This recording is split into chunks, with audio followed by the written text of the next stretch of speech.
देखिए, जब भारतीय जनता पार्टी के प्रधानमंत्री जी हैं और भारतीय जनता पार्टी का जब पहला अधिवेशन हुआ था, भारतीय जनता पार्टी ने तय किया था कि सेकुलर एंड सोशलिस्ट रास्ता अपनाएंगे, लेकिन संघ का और उनके परिवार के लोगों का जो संघ परिवार है उसका रास्ता सेकुलर और सोशलिस्ट नहीं है। ये मुंह से तो हैं स्वदेशी, लेकिन मन से नहीं, मन से विदेशी हैं। जहां 15 अगस्त पूरा देश खुशियों के साथ झंडारोहण कर करके मना रहा है, वहीं आज का दिन हमें उन तमाम शहीदों को याद करने का भी दिन है जिन्होंने अपने प्राण न्यौछावर कर करके इस देश को आज़ादी दिलाने का काम किया। राष्ट्रपिता महात्मा गांधी, भगत सिंह, चंद्रशेखर आज़ाद, ऐसे तमाम लाखों लाख संख्या में लोगों ने इस देश को आज़ादी दिलाने में अपने प्राणों की भी परवाह नहीं की और जान निछावर कर करके इस देश को आज़ादी दिलाने का काम किया। अंग्रेज जाने के बाद हमारा स्वतंत्र भारत, हमारा अपना कानून, हमारा अपना प्रधानमंत्री, हमारे सभी अधिकार अपने बन गए। आज जब हम 15 अगस्त और स्वतंत्रता दिवस मना रहे हैं, वहीं ये भी हम याद रखें कि हमारे सामने जो दुनिया की चुनौतियां हैं उनको भी स्वीकार करना होगा। जितना हमारा किसान मजबूत होगा, हमारा जितना ही देश आर्थिक रूप से मजबूत होगा, उतना ही नौजवानों का हम भविष्य बेहतर कर पाएंगे। हमारे देश के किसान खुशहाल हों, हमारे देश के उद्योग कारोबारी वो संपन्न हो, दुनिया के बाजार से मुकाबला कर सकें। हमें अपने देश को मजबूत बनाने के लिए कोई भी त्याग करना पड़े, उसके लिए हम सबको, भारतवासियों को तैयार रहना चाहिए। जहां तक समाजवादी पार्टी, डॉक्टर राम मनोहर लोहिया, बाबा साहब भीमराव अम्बेडकर जी, नेताजी और तमाम समाजवादी विचारकों ने जो हमें सिद्धांत दिया, जो समाजवादी आंदोलन दिया, इसी से हमारा देश खुशहाल होगा और तरक्की करेगा। जो गैर बराबरी है देश में, वो तभी खत्म हो सकती है जब समाजवादी सिद्धांतों पर देश चले। आज हमें खुशी है कि उत्तर प्रदेश की जनता ने समाजवादी पार्टी पर भरोसा करके सबसे ज़्यादा सांसदों को जिता करके एक हम समाजवादियों को जिम्मेदारी दी है कि देश को मजबूत बनाने के लिए, देश की एकता को और मजबूत बनाने के लिए हम लोग लगातार काम करते रहें। आज के दिन हम संकल्प लेते हैं कि हमारा किसान खुशहाल हो, नौजवान को नौकरी रोजगार मिले, हम सबका जीवन सम्मान के साथ, और दुनिया में जो हमें मुकाबला करना है उन देशों से मुकाबला कर करके अपना देश सबसे आगे बढ़ाना है। इधर हम देखते हैं कि विदेश नीति भी हमारी कुछ जितनी मजबूती के साथ देश खड़े होने चाहिए थे, आज दुनिया के वो देश हमारे साथ नहीं खड़े हैं। समय समय पे दुनिया के देश हमारे देश को धमकी देते हैं, कभी बाजार के नाम पर, कभी जमीन के नाम पर। उन चुनौतियों को भी हमें स्वीकार करना होगा। ये देश हमारा खुशहाल हो, वहीं दुनिया में जो दूसरे देश हैं उनसे संबंध कैसे हों। अमेरिका जैसा ताकतवर देश, उससे हमारे संबंध कैसे हों, पड़ोसी देश उनसे संबंध कैसे हों। दुनिया में वही देश आगे बढ़ते हैं जिसके दोस्त ज़्यादा हों, मित्र देश ज़्यादा हों। हम वॉर में हमेशा नहीं जा सकते हैं, लेकिन अपने देश को मजबूत बनाने के लिए हमें अर्थव्यवस्था को और बढ़ावा देना पड़ेगा, किसान को और सुविधाएं देनी पड़ेंगी। तभी हमारा 140 करोड़ से बड़ा देश, जिसमें सबसे ज़्यादा हमें नौकरी और रोजगार की ज़रूरत है, आज हमारा नौजवान नौकरी और रोजगार चाहता है। हमें उम्मीद है कि आने वाले समय में हम समाजवादी लोग मिलकर के एक ऐसी व्यवस्था लागू करें, समाजवादी सिद्धांतों को ऐसा लागू करें कि सबके हाथ में काम हो, नौकरी मिले, रोजगार मिले। मैं आज के दिन ये अपील करना चाहता हूं, भारतीय जनता पार्टी के लोग 15 अगस्त को झूठ न बोलें। कम से कम राष्ट्रीय, जिस दिन पूरा देश 15 अगस्त खुशी के साथ मना रहा है, उस समय कोई भी राजनीति नहीं होनी चाहिए। हमारी सीमाएं सुरक्षित हों, हमारी फौज मजबूत हो, अग्निवीर जैसी व्यवस्था खत्म हो, और हम उन लोगों को भी देखते हैं जो मुंह से तो स्वदेशी हैं लेकिन मन से विदेशी हैं। अगर मन से विदेशी होंगे तो हमारा कारोबार कैसे बढ़ेगा?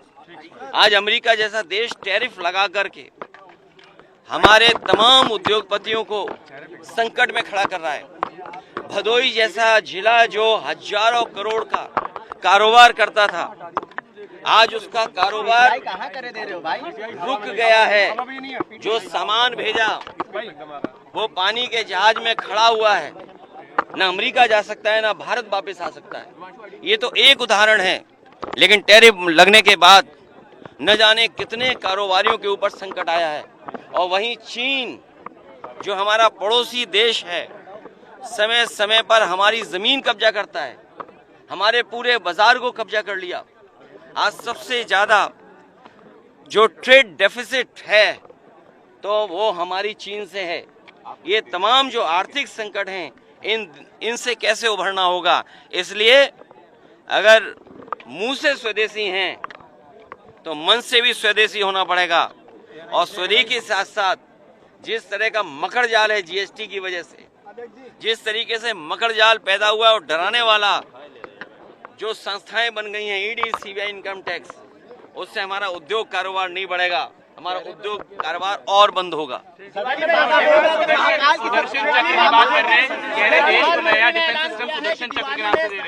देखिए, काफी बदलाव होगा जीएसटी को लेकर। इनका बदलाव नोटबंदी में भी देखा हम लोगों ने, इनका बदलाव जीएसटी में भी देखा कि सबसे ज्यादा संशोधन हो गया है।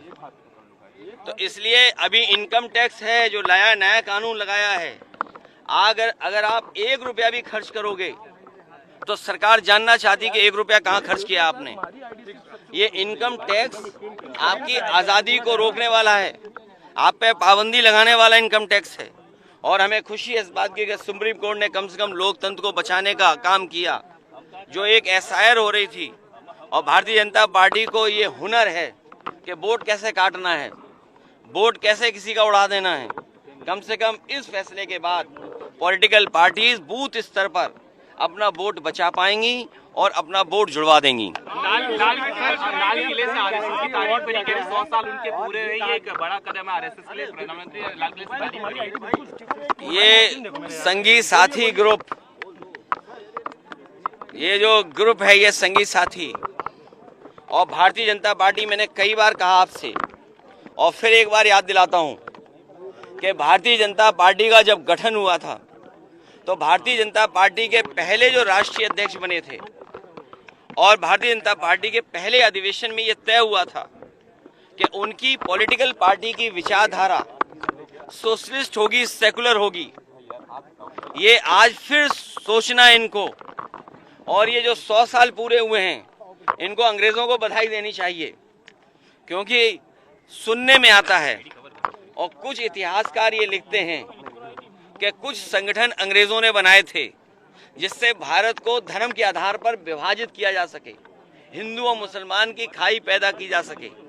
इसलिए संगी साथियों को भी अपनी पहली विचारधारा जो थी समाजवादी और सेकुलर, उसको याद रख करके देश को और आगे बढ़ाना चाहिए। सर, पूजा पाल आरोप लगा रही कि अतीक अहमद की बात करी इसलिए उन पर एक्शन हुआ है। आपने सरकार के खिलाफ बोला। मैं तो कहूंगा कि फूलन देवी की हत्या करने वालों को भी जेल भेजा जाए, उन पे भी बुलडोजर चलाया जाए, फूलन देवी की हत्या करने वालों को भी मिट्टी में मिलाया जाए। बाबा सदन में बोल रहे हैं कि 27 ये महाकाल की सरकार 27 तक ये नहीं बदलेगी। ये जो मुख्यमंत्री जी, इन्होंने पूरी भारतीय जनता पार्टी को गच्चा दिया है। ये जो मुख्यमंत्री जी हैं, इन्होंने पूरे भारतीय जनता पार्टी को गच्चा दिया है। ये ना भारतीय जनता पार्टी के सदस्य थे और न कभी भारतीय जनता पार्टी की विचारधारा इन्होंने पसंद की। केवल कुर्सी पे बैठने के लिए इन्होंने भारतीय जनता पार्टी की सदस्यता ली है। सच्चाई में अगर किसी ने गच्चा दिया है तो इन्हीं मुख्यमंत्री ने पूरे भारतीय जनता पार्टी को गच्चा दे दिया। क्या डेमोग्राफी बदलने की साजिश है? कोई ये आपको धोखा देने वाली बात है। आप तो समझदार जागरूक लोग हैं। अगर ये भारतीय जनता पार्टी ये बता दे कि भारत का क्षेत्रफल 2014 में क्या था और आज जब हम 2025 में खड़े हैं तो भारत का क्षेत्रफल क्या है। हम तो उस प्रदेश से आते हैं और हम सब लोग जानते हैं, अगर मेड़ भी कोई काट दे तो हम उसकी हत्या कर देते हैं। तमाम ऐसे केस हैं गांव में, अगर मेड़ किसी ने काट दी तो लाठी न जाने क्या क्या चलता है। आप सोचिए हमारे भारत की जमीन कितनी छिन गई। ये हम नहीं, हमारे पास आंकड़े हैं। जो डेमोग्राफी की बात कर रहे हैं, डेमोग्राफिक जो हमारी व्यवस्था है उसकी बात कर रहे हैं वो लोग, उन्हें ये जरूर बताना चाहिए भारतीय जनता पार्टी को, संगी साथियों को, कि भारत का क्षेत्रफल क्या है आज और 2014 से पहले भारत का क्षेत्रफल क्या था। प्रधानमंत्री कह रहे हैं पाकिस्तान न्यूक्लियर थ्रेट देता रहा, डॉक्यूमेंट पेश किया गया 47वां vision document sir nuclear threat पे। वर्ल्ड वॉर 2 के बाद एक क्वेश्चन और जब से जापान में जो हिरोशिमा नागासाकी पे एटम बम गिरे और एटॉमिक वॉर के बाद जो परिणाम आए, वहां से दुनिया ने ये स्वीकार किया है कि हम कभी भी एटम बम की लड़ाई में नहीं जाएंगे। एटॉमिक एनर्जी को इस तरह इस्तेमाल नहीं करेंगे किसी की जान लेने के लिए। समाजवादी लोग और बहुत सारे दुनिया में ऐसे लोग हैं जो वॉर के खिलाफ हैं। वॉर नहीं होना चाहिए, लेकिन हमारी फौज मजबूत होनी चाहिए। जो लोग ये कह रहे हैं न्यूक्लियर से हमें डरना नहीं है, मैं उन लोगों से एक ही निवेदन करना चाहता हूं कि हमारी फौज को मजबूत करो, अग्निवीर व्यवस्था खत्म करो। जो नए तरह का वॉर है टेक्नोलॉजी के साथ, स्पेस टेक्नोलॉजी के साथ, या दुनिया में जो हम लोग देख रहे हैं टेक्नोलॉजी का बदलाव जिससे वॉर हो रहा है, हमारी फौज को भी मजबूत करिए उस तरह से। ये दीदी ड्रोन से नहीं हम वॉर जीतेंगे। ड्रोन दीदी ड्रोन बनाने से हम नहीं वॉर जीतेंगे। हम अग्निवीर व्यवस्था खत्म कर देंगे और अपनी फौज को टेक्नोलॉजी के साथ साथ और उनके सम्मान को और अग्निवीर व्यवस्था जब खत्म करेंगे तब जाकर के हम उनसे मुकाबला कर पाएंगे पड़ोसी देशों से। 47 का विजन डॉक्यूमेंट पेश किया गया है 2047 का। ये हमारे मुख्यमंत्री नकलची हैं, हमारे मुख्यमंत्री नकलची हैं। अगर दिल्ली वाले कह दें अमृतकाल तो ये भी कहेंगे अमृतकाल। दिल्ली वाले कहेंगे कि अर्थव्यवस्था 47 तक ऐसी बनानी है, विकसित भारत बनाना है, तो ये भी नकल कर करके नकलची काम करेंगे कि हमें भी उत्तर प्रदेश विकसित उत्तर प्रदेश बनाना है। सोचने की बात तो ये है कि प्रधानमंत्री हमारे प्रदेश के हैं। आज सुनने में आ रहा था कि कंडक्टर्स के बारे में बात हो रही थी, सेमीकंडक्टर्स। इस देश में सुपर कंडक्टर पे भी चर्चा होती थी। आखिरकार उत्तर प्रदेश जैसा बड़ा प्रदेश जिसने प्रधानमंत्री जी को प्रधानमंत्री बनाया और हमारे योगी जी मुख्यमंत्री जी हैं जिन्होंने गच्चा देकर के बीजेपी को मुख्यमंत्री बन गए, ये कंडक्टर की बात कब करेंगे? सर पूजा पाल कंडक्टर इधर बात हो रही सुपर कंडक्टर की। भाई कंडक्टर की बात कब होगी? वो है हमारे पत्रकार साथी थोड़ा कम अनपढ़ हो, थोड़े कुछ उसमें। कंडक्टर मतलब वो वाला कंडक्टर नहीं, बस वाला इंसुलेटर कंडक्टर। देखो कितना हंसा ही हमारा साथी। ये कंडक्टर जो इलेक्ट्रॉनिक हैं, मुझे खुशी है इस बात की कि उत्तर प्रदेश में समाजवादी सरकार में जो इलेक्ट्रॉनिक मैन्युफैक्चरिंग पॉलिसी थी उसके तहत मोबाइल का सबसे बड़ा हब अगर नोएडा बना तो समाजवादियों की देन है। अगर प्रधानमंत्री जी कंडक्टर्स की बात कर रहे हैं तो हमारे मुख्यमंत्री जी कब कंडक्टर की बात करेंगे? और फिर उत्तर प्रदेश में क्यों नहीं कंडक्टर का कोई कारखाना लगा? बाहर क्यों चला गया उत्तर प्रदेश से बाहर? ये जो इलेक्ट्रॉनिक जिसमें है चीजें उसी से चलती हैं, उसी से आगे बढ़ती हैं। ठीक है sir. Sir Janeshwar Mishra park में कुछ बोल रहे हैं मेंटेनेंस के ऊपर। लोग कह रहे हैं पीडीए के साथ अन्याय कर दिया। मैं बीजेपी ने पीडीए के साथ बड़ा अन्याय किया है। उनके जितने पीडीए विधायक हैं वो अपना मुंह बंद करके बैठे हुए हैं, वो बोल नहीं सकते हैं। लेकिन कुछ लोग हैं जो किसी मामले में उन पे बहुत फंसे गया था मामला हाई कोर्ट में, और उनकी जानते होगे पुराना ट्रैक रिकॉर्ड। हम तो आपसे कहेंगे तो हमारा ढूंढ लेते हो आप, सैफई में ये, सैफई में वो ढूंढ लेते हो। लेकिन कभी कभी उनका भी काम ढूंढो ना, सबसे पहला काम क्या था उनका, ये सब जानते हैं। इनमें जितने लोग खड़े हैं सब जानते हैं उनका पुराना काम क्या था। कभी कभी सुनने में आ रहा है कि वो ट्रक भी रोकते थे हाथ दे करके। क्यों हंस रहे हो भाई? ये सही बात है। कोई बताता है, कोई ये भी बताता है कि जो गुरु थे उनके, गुरु उनकी बहुत सेवा करते थे वो। और जहां तक सवाल और चीजों का है, ये प्रवासी मुख्यमंत्री जी को जल्दी हटाओ। हमारा निवेदन है। आज सबसे बड़ा दंगा करने वाले मुख्यमंत्री जी हैं। और क्यों? आपने सबने लाइव देखा, जब दंगाइयों के नाम उनके बगल में मंत्री बोल रहे थे, तो बताओ दंगाइयों के नाम किसने रोके नहीं बोलने दिए? बताइए आप बहुत प्रतिष्ठित चैनल हैं, हमें उम्मीद है कि एक एक दंगाई का नाम आप बोलोगे, और जब एक एक दंगाई के बारे में जानोगे आप, तो वो सब भारतीय जनता पार्टी के पदाधिकारी निकलेंगे। हमारी पुलिस को भी अच्छा काम नहीं करने दे रहे हैं, पुलिस पे भी दबाव बना रहे हैं। पुलिस पे ये दबाव बनाते हैं कि बीजेपी के लोगों को मत पकड़ना, समाजवादियों पे झूठे मुकदमे लगाना। तो जो झूठे मुकदमे लगाते हैं वो दंगाई हैं कि नहीं है? और फिर आप बताइए, फतेहपुर में जो घटना हुई है, वो घटना हिंदू मुसलमान की इसलिए की है क्योंकि बीजेपी के सभी पदाधिकारी वहां की जमीन कब्जा करना चाहते हैं। 10,000 करोड़ की जमीन है वहां। ये देखो सही जान रहा है क्योंकि ये उसी जिले का है। ठीक है सर। ये है अभी नहीं ठीक है।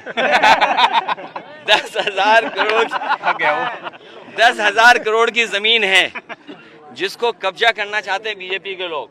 आप लखनऊ में पता कर लो, सब तालाब बीजेपी ने कब्जा कर लिए। गोरखपुर में सब तालाब बीजेपी ने कब्जा कर लिए। अयोध्या में सब तालाब, जमीन का घोटाला बीजेपी ने किया है। बनारस में भी किया है। और मैं आखिरी बात कहता हूं आपको, ये जो विजन लिए घूम रहे हैं, इन्हें विजन का नहीं पता कि विजन होता क्या है। जो मुख्यमंत्री झूठ बोलते हो, जो अपनी जनता के लिए झूठ बोलते हो कि गोरखपुर में मेट्रो बनाएंगे, मैं आज आपसे कह के जा रहा हूं, ये मुख्यमंत्री गोरखपुर में मेट्रो कभी नहीं बनाएंगे। और न केवल गोरखपुर में, बल्कि प्रधानमंत्री जो कंडक्टर की बात कर रहे हैं, हमारे मुख्यमंत्री समझ रहे होंगे बस का कंडक्टर, वो बनारस में भी नहीं बनने देंगे मेट्रो। देख लेना आप, न बनारस में मेट्रो बनने देंगे और न गोरखपुर में मेट्रो बनने देंगे। बहुत बहुत धन्यवाद पत्रकार साथियों, आपको 15 अगस्त की बहुत बधाई।